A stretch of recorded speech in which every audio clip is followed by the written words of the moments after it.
Buntis ka pala? Huwag kang kain ng chocolate. Baka mag-iba ang kulay ng baby mo. Ito.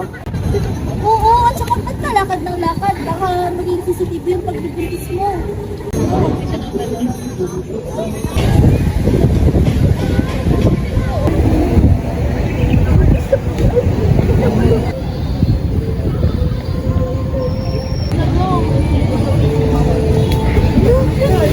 Wow, ang healthy naman ng baby mo.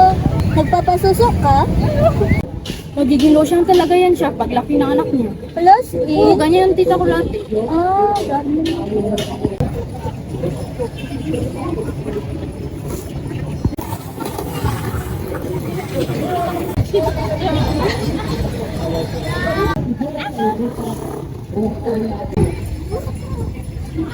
Ang laki na ng panganay mo. Pangalawa mo na yan? Ang bilis naman masundan. Wala ba yung family planning? Kaya nga, kung pwede po ka na. Huwag makinig sa iba. Magpakonsulta sa espesyalista. Huwag agad-agad na maniwala sa mga haka-haka at huwag mahiyang magtanong sa mga doktor. Lalo na sa pagbubuntis at sa pagpapasusok sa kay baby. Importante na kompleto ang bakuna ng nanay at kay baby bago ito humantong ng 1 taong gulang. Ugaliin din na umattend ng mga prenatal check-ups para mas masubaybayan ang paglaki ng baby sa sinupupunan ng mami.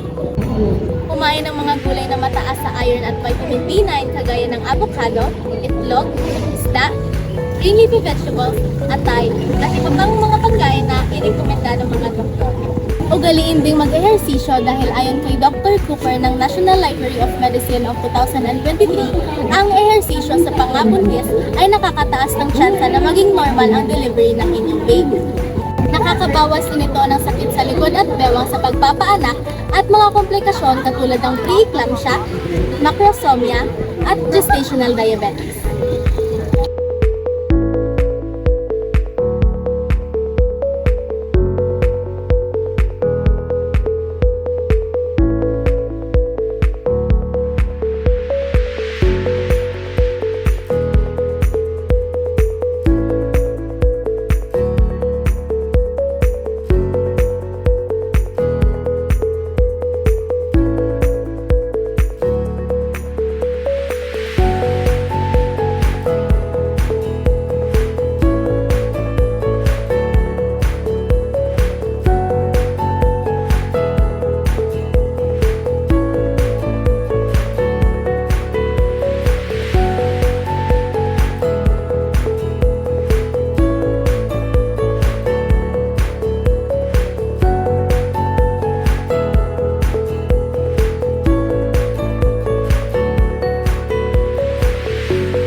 Mami, narinig na ba ang Community Maternal Program?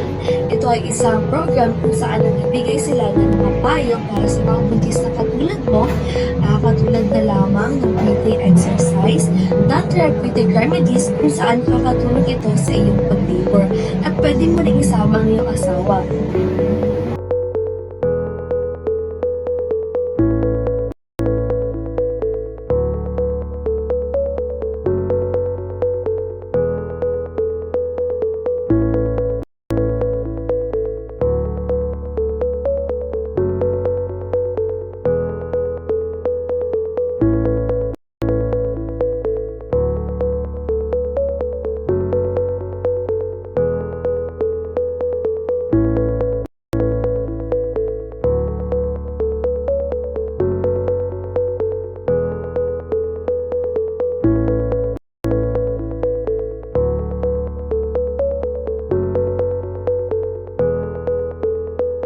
Kaya ang importante natin handa upang alam ang mga huli.